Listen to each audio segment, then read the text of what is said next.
সৌন্দর্যগুলো এভাবেই নষ্ট হয়ে যাচ্ছে দিন দিন। এখনও কিন্তু সব শেষ হয়ে যায়নি। আপনি দেখবেন মাঝে মাঝে ডিজাইনগুলো রয়েছে কিন্তু অনেকগুলো ক্ষয়ে গেছে, অনেক বছরের পুরনো। এরকমের যত উপরের দিকে যাবেন ততই সুন্দর, সারিতে সারিতে সাজানো। এবং এটা হচ্ছে ফরিদপুরের মথুরাপুর দেউল।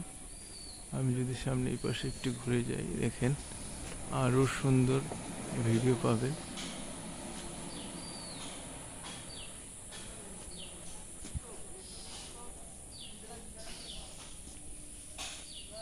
মথুরাপুর দেউল অত্যন্ত সুন্দর, কিন্তু নষ্ট হয়ে গেছে অনেক শিল্প নিদর্শন।